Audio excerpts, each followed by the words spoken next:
recipe. Never gonna let any op get the best of me. Thought it was distance, but hey, this is next to me. Talk to the spirit, you know I've been heavenly. Company definitely show your trajectory. This ain't a diss cause I say it respectfully.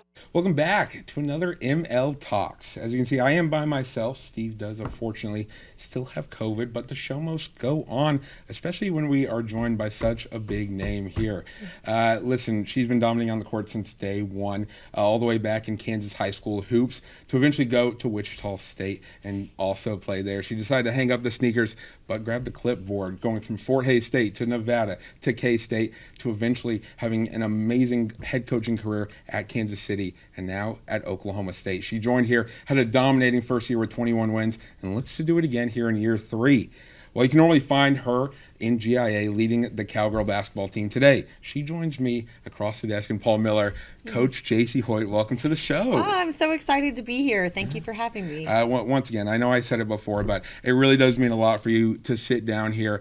You are, in my opinion, one of the biggest names here in Stillwater, just by the impact in your 2 seasons already here. So thank you so much for joining. Well, that's very sweet. I appreciate it. How's your Friday going so far? Friday's good. We got off to an early start this morning, so our team has already had a practice and conditioning. We got all that done really bright and early, and now we're just kind of hanging out the rest of the day until we get to watch the Cowboys tomorrow. Amazing. It's going to be a great game. Excited for Tulsa. Now, before we get into questions, I want to do a quick little minute this or that just to kind of break the ice, learn a little bit about you. Okay. Are you ready? Let's do it. All right, here we go. And in 3, 2, 1, go to pregame meal. Ooh, pregame meal. Okay, we have the best pregame meal here. Our training table actually serves it. Okay. And I'm not going to get too into details, but they have these cornbread muffins that our staff is like obsessed with, and it's maybe my favorite part of game day, actually. Yeah, that's amazing. That's amazing. If you have aux, what are you playing? Right now I'm into Morgan Wallen. Okay, there you go. Yeah. There you go. Day games or night games? Ooh, day games. I like to get up, get it over with. I hate sitting around all day, so definitely a day game. That's awesome. Favorite hobby outside of sports? Outside of sports, gosh, my whole life revolves around sports, honestly. Fair. I am obsessed with my dog. His name is Buzz, and he's the little light of my life, so I love hanging out with Buzz. That's amazing. Kauffman Stadium or Arrowhead? Arrowhead. Okay. Yeah, that's not even close. That's fair. Sticking with Kansas City, Jack Stack or True Food? Ooh, you're gonna do this to me? I know. I did my research. I got to know. All right. Gotta go Jack Stack. Okay, that's fair. The barbecue looked really good. Mm-hmm. Go in or stay out, or stay in or go out. Right now, I'm in a phase of life where I like to stay in. That's fair. That's fair.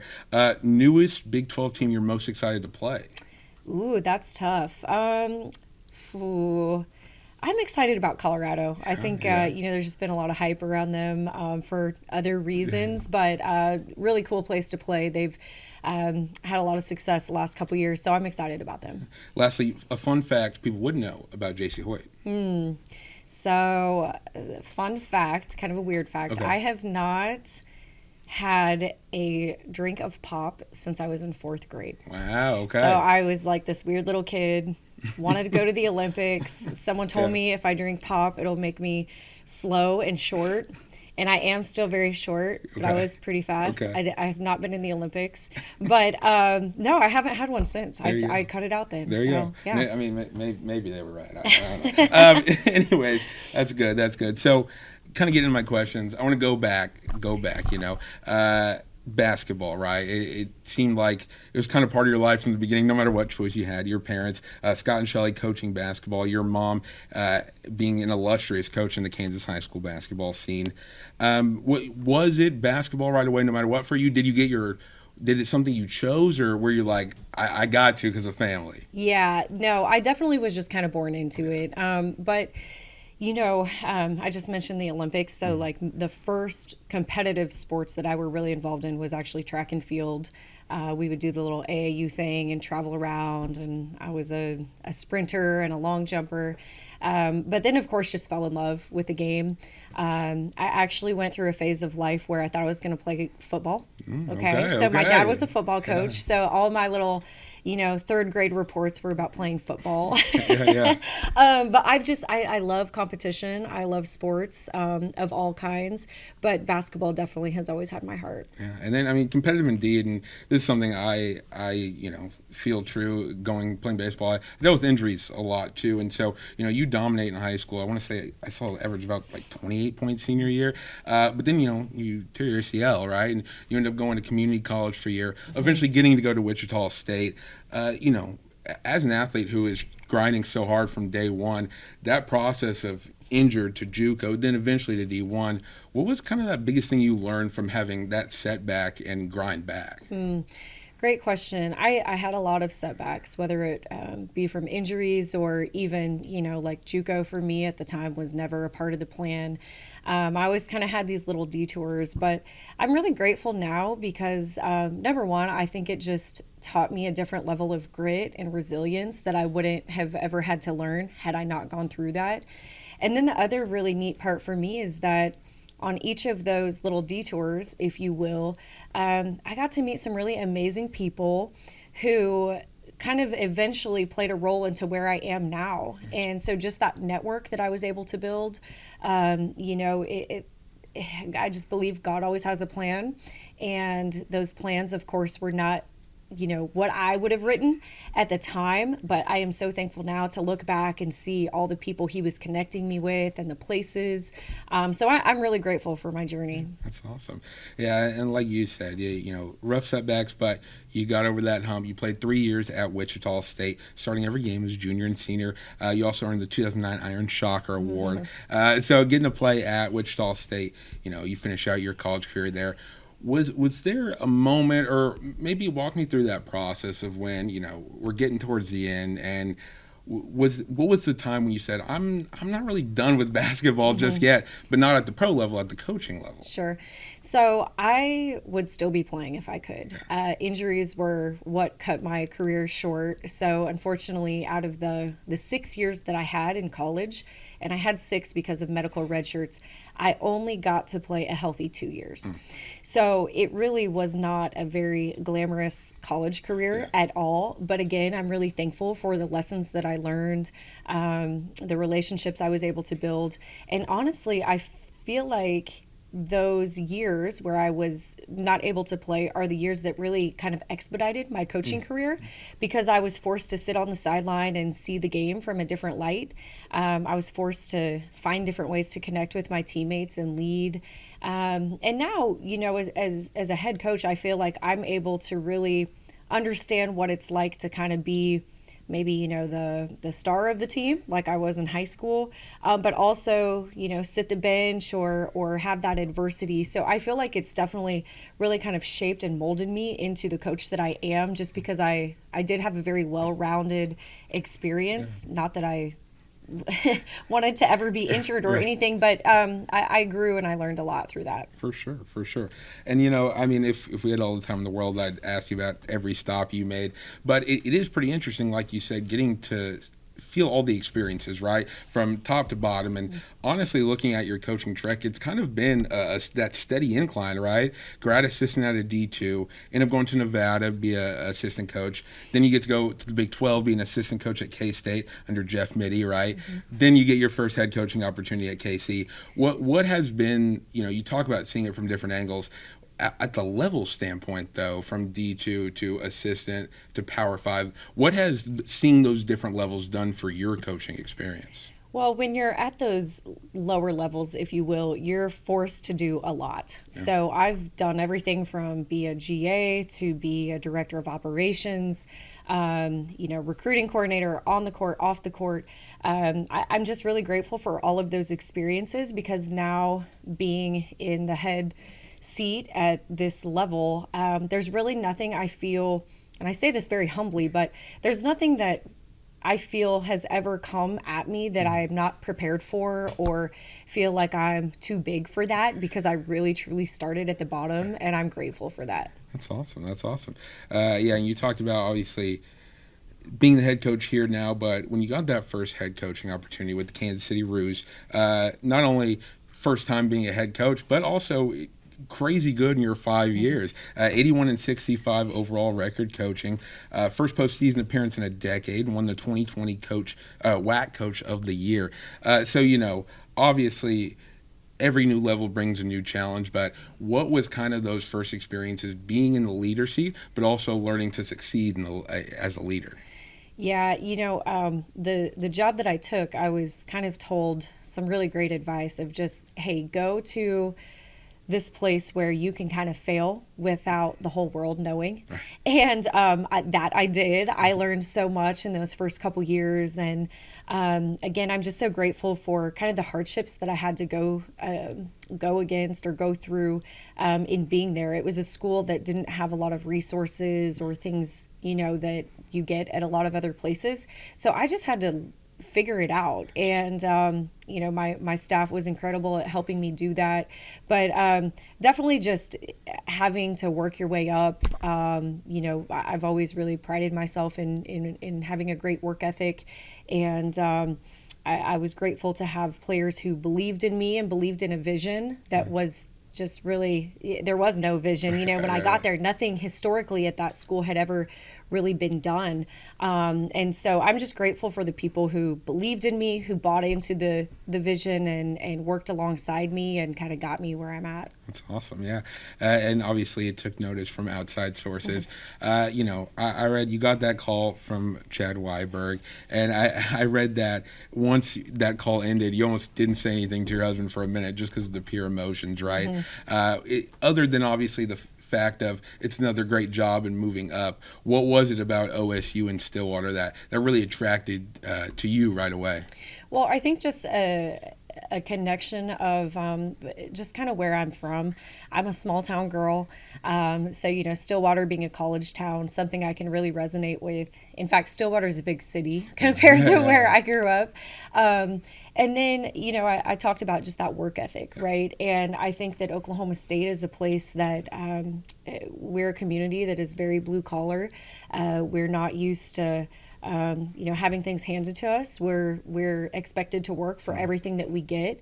And I love that. And I just kind of feel like here I get to be exactly who I am. I'm surrounded by my type of people. I get to be who I am on the court, off the court. And of course, Chad, having known him from my days at K-State, there was a real trust there and a belief in his leadership as a person, first and foremost. So just anytime you get an opportunity to be at the highest level, but work for really amazing people, that's a blessing. It's amazing. Absolutely amazing. Well, we are going to take our first break, but then when we come back, we're going to talk about a little bit of your time here at OSU and some fun stuff to wrap it up. All that and more right after this. Our state is one of the most beautiful and unique states in the USA. With diverse geographies, the historic Route 66, unforgettable restaurants, and some of the greatest people on the planet.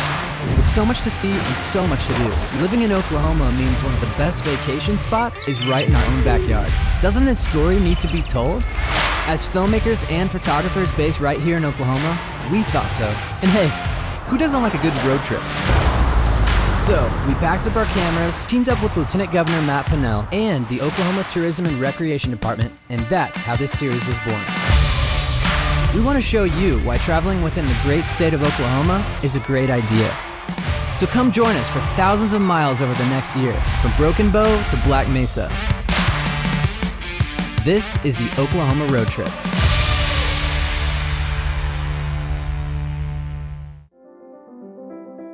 Well, how I got started was my daughter said, "Mama, why don't we rent a booth at the Quarter Horse Show?" And it was very, very good because, when you're giving your jelly away for free, people really do love it.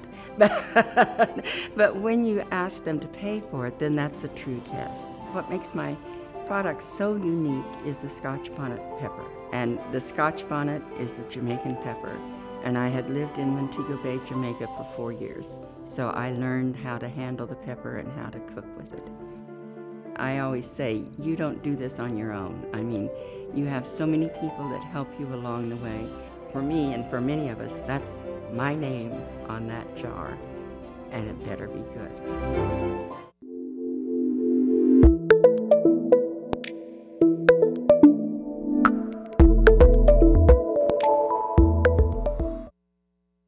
Welcome back to ML Talks. I'm Zach Berger, once again joined by the head coach of the women's basketball team, Jacie Hoyt.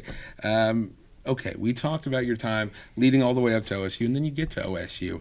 And like I said in the intro, you know, you've only been here for 2 seasons, but I feel like the impact made already has been quite big, at least with the community, right? Whether, you know, you talk about it from showing up to sporting events or, you know, leading the band at a football game to Hoyt's Hustlers, right? You've done a good job, especially getting out there with the community. How much does that mean to you, not only to be involved for yourself, but also to push women's basketball to that bigger audience of OSU and Stillwater? Well, that's really what drives me, is just being able to connect with our fans in a way that they want to show up and support our players. You know, first of all, I mean, let's acknowledge where women's basketball is going right now, right? I mean, there wasn't a sport in the world that grew more than women's basketball last year, or really the last couple years. So I think, you know, just really getting people to understand how amazing this game is, how amazing our athletes are, that is so important to me. And I just look for ways to use my platform to be able to build relationships and connection. But I want our players to have that support.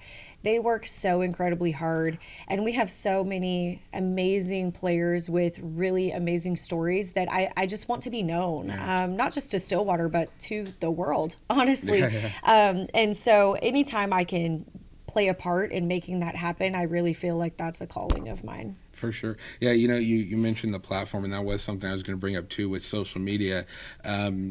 For someone who, you know, has to keep track and follow all sports, you know, you guys do, I think, one of the best jobs of advertising your girls and just everything that you guys do, right? Whether that's profiles for new players or showing those behind the scenes, you know, continue to talk about the platform. How big has social media between the recruiting side and getting them out there also been for showing y'all's team? Yeah, well, I mean, it's free advertising, right? So I think I'm really grateful. We have a lot of really great people on staff and in our department who help get those narratives and those stories out. But social media to me is like, I mean, it's everything. And if you're not utilizing it, you're probably not working as smart as you could, just because it is such an easy way to share stories and kind of get the brand out. And I'm so proud of our brand. I mentioned our players. We just have so many really great personalities and like I said, stories. And so any way that we could possibly showcase them, that's super important for us here. Hey, there's nothing better I like seeing than the tweet of the GIF of the throwing the fist for a new recruit. Yeah, you know something big's happening. Hey, something is coming. It's really big. Okay. I know. I just tweeted that out a couple days ago. I did see that. It's going to be worth the wait. That's amazing. That's amazing. You know, obviously without talking about that, kind of going in that realm though, you know, I know year 1 to year 2 was big for you with the transfer portal and losing girls, and going from this past year to this year, didn't lose as many, but you know, you're still going to lose some, whether it's to graduating or transferring. You know, recruiting's so big. Talking to you about it, but shout out Jasmine Player, former ML Talks guest. You know, it's early, obviously, but so many new personalities joining this team. What have you seen so far as we prepare for non-con with these new girls, whether it's culture-wise or on the court? Well, going into season 3, I would say to start off, I've never felt more excited or stronger about where we are as a program. And I think that's just because it takes time, right? So when we got here, we inherited a roster that was very, very, very depleted. We were forced to go to the portal a little bit more than we wanted. And then, you know, kind of the way that it worked out, we got a lot of fifth years in that first year, which were amazing, you know, led us to back to the tournament, but then we kind of had to restart again.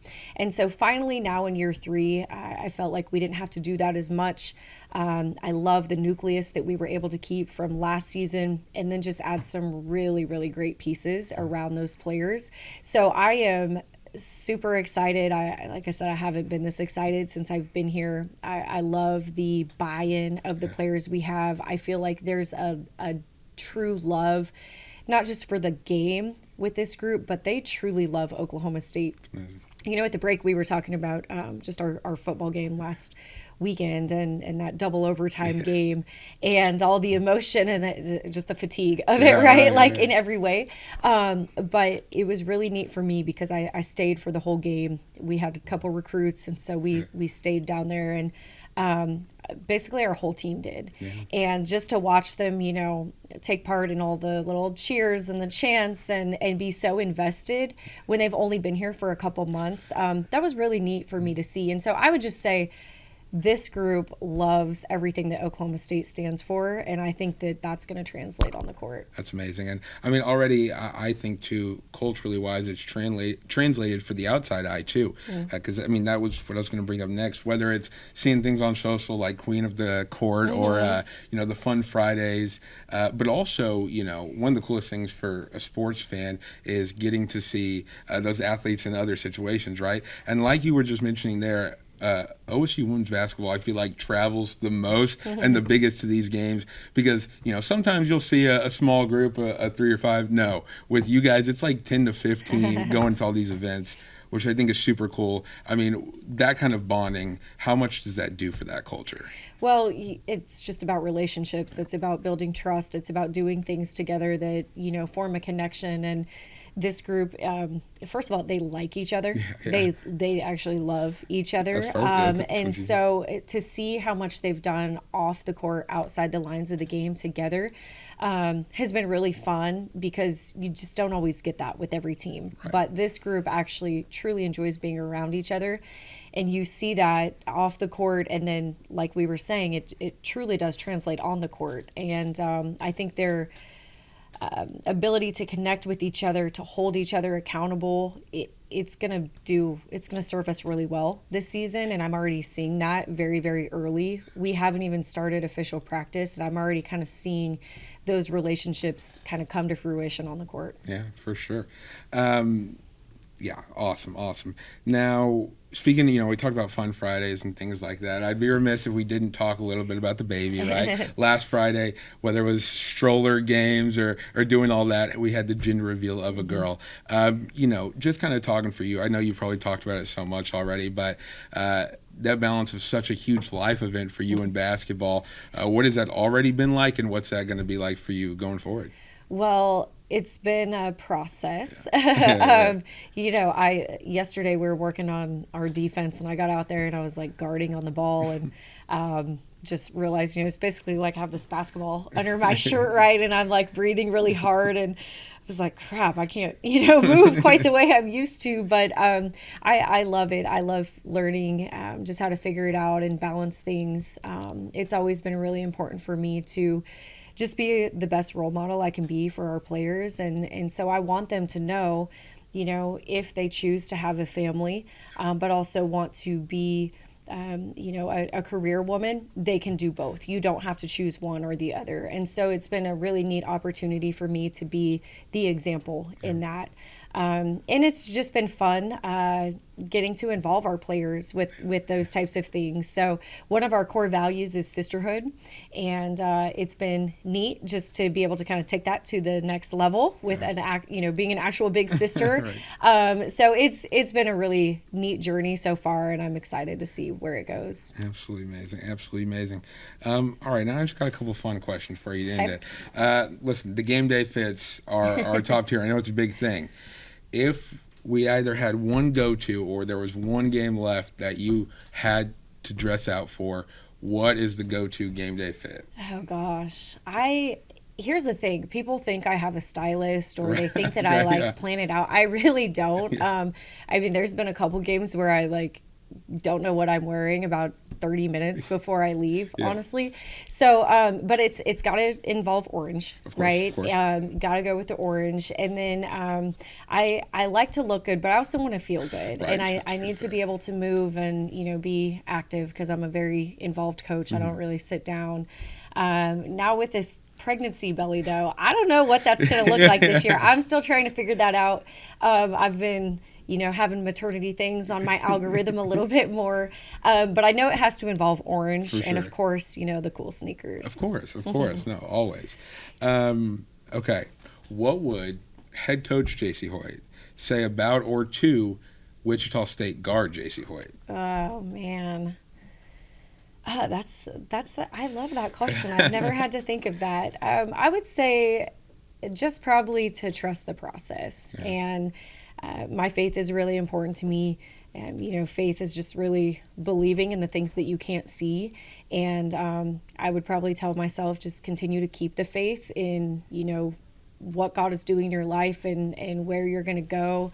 But just that process, because I think, as young people, we, or they or me at the time, you just always want the results right away. And that's just not how life works. And so I would probably just tell myself to keep trusting the process and believe in the things that maybe you can't see or understand at the time. For sure. Okay, you need a bucket to win the game. Okay. Who on your coaching staff is taking the shot? Not the players. You're trying to get me in trouble. This is going to be some controversy. I got my video coordinator pointing to himself, Brendan Roberts. Oh, yeah. He's definitely going to be a screener, though. Okay. No, I probably would put the ball in the hands of Jasmine Player. Okay, yeah. She's got that experience, and she was a bucket when she played, so I'm probably going to give her the ball. I'm not going to lie. I thought you were going to say you were taking the rock at first. But oh, I didn't know I was an option. That's fair. That's fair, though. That's good. We got options, though. We got options. Okay. Question we always got to ask here. Me and my co-host, who isn't here, Steve, we're bigger guys. We like food, okay? So the question is, if we were going to go to Hoxie, Kansas, what or where do we have to eat? Man. I mean, there's really not a lot of options. That's the first thing you have to understand. We can go general area then, too. Okay. Goodness gracious. So there's a really great steak place in this tiny, tiny town called Bird City. Okay. And they, you would have to drive a little ways to get there, but it's worth it because they have these huge steaks and they just slap it on the grill in front of you. Yeah. But it's amazing. It's one of the best steaks you'll ever find. So I would probably send you to this tiny, tiny town called Bird City. Okay. That's awesome. Also, and I know it's outside, but if I'm going to Kansas City, I got to go to that barbecue place. So, have to. Jack Stack. Yeah. Looked amazing. Okay, well, to wrap it up, if you don't mind doing one thing for me. Okay. This show, when me and Steve debate, is called Man Listen. This is ML Talks, but it's Man Listen. We call it Man Listen because when we're talking or debating sports, when you have something to say, we say, Man Listen. So if you don't mind for me, please, if you could look in your one shot and give us your best. Man Listen. All right. Here we go. Man, listen. I like it. That's good. Thank you so much for joining us, Thank you. Jacie. You can catch Cowgirl basketball doing their first exhibition game on October 29th for Southern Nazarene here in Stillwater, Oklahoma. We wish you the best of luck this season, and thank you once again for joining. Thank you so much for having me. Yes, this was fun. It's been a pleasure, absolutely. And that's all we have. I'm Zach Berger, and this is ML Talks. Go Pokes. Pecans are staple to Oklahoma. In fact, many of our native pecans come from trees that are older than Oklahoma statehood. My father's the one that got us started into the pecan picking. I was probably 10 or 12 years old, and we started off with one little mechanical picker that you pulled behind a four-wheeler. Then we'd go home at night and we'd clean them on a TV tray. I guess watching my dad work hard when we were young, and people started trusting him and getting more and more groves, we just kept growing. Being a relatively new and fresh company, we get to sit in the same room with people who have been a part of the Oklahoma economy for decades. It's opened a lot of doors. It's gave us quite a bit of exposure, and I think people, will take a small company like us a little more serious. We're just going to continue growing as long as our community lets us and our customers keep on buying, and we'll see where it takes us.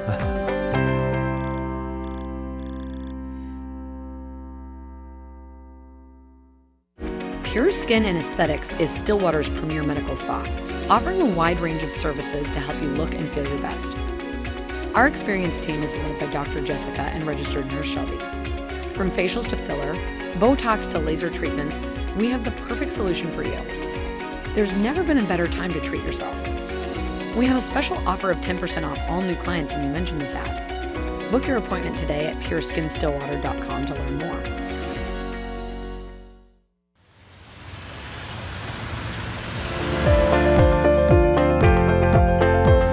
hopes are when folks drink our water is that they'll drink it for a few days and find out the difference. They'll start feeling better because there's been no chemical in our water. There's a list of good things that we have. We don't have any bad things in it. I see the future of Divine Water as being worldwide, which will bring outside dollars into the state.